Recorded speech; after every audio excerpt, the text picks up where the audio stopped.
From Matthew's Gospel today, we read the following. Now when John had heard in the prison the works of Christ, he sent 2 of his disciples and said unto him, Art thou he that should come, or do we look for another?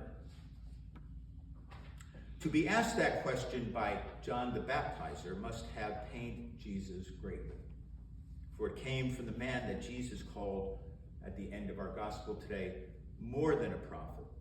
For this is he of whom it is written, Behold, I send my messenger before thy face, which shall prepare thy way before thee.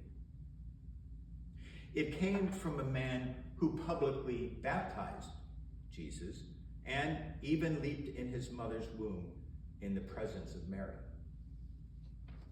But now John is not sure that they still have a shared destiny together. He is essentially asking, are we still in this together?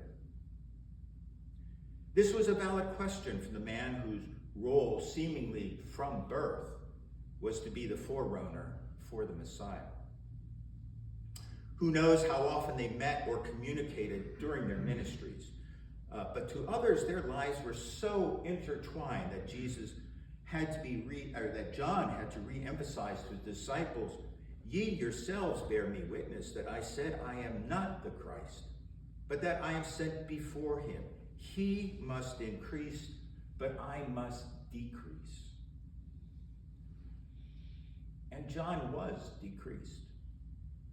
For instead of preaching, baptizing, and preparing the way of the Lord, he was imprisoned underground in Herod's palace of Machaerus, high above the Dead Sea. He was there as long as Herod wanted. He didn't know if or when he might be executed. To John, his divine mission seemed over. His struggle was not with the God of Israel, though. John was doubting whether the man he knew as Jesus was truly the Christ, the Messiah, the Son of the living God. He sent his disciples to ask just one question. Art thou he that should come, or do we look for another?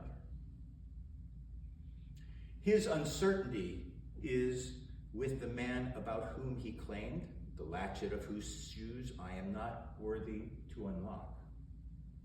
John's question couldn't have been delivered by his disciples at a more ironic moment.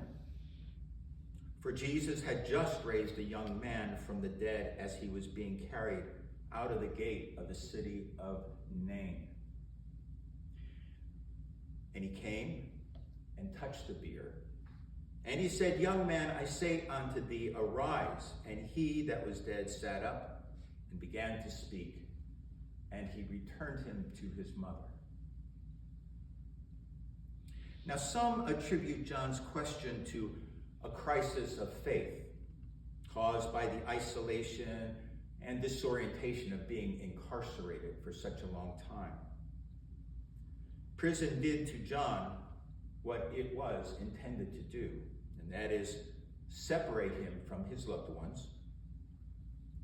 And that separation causes feelings of isolation, disorientation, and even confusion. But why include this particular story of John's doubt and questioning during Advent? There are likely many reasons. This is our reading today, but I want to focus on just one. I believe that those who selected this reading definitely knew we are all susceptible to uncertainty about our faith, especially during times of stress. One doesn't have to go to prison to experience doubt. Christmas and the time leading up to it can be stressful because it stimulates many emotions, not always encountered during other seasons of the year. Emotions caused by memories of childhood celebrations, deceased family members, and lost friends will come to the surface. Fear may arise because as we age, there is a lurking sense that our future Christmases with those we love are getting fewer.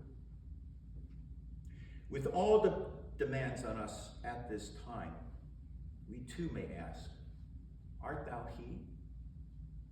And like John, we too will receive the same answer of assurance. He from he who is always with us.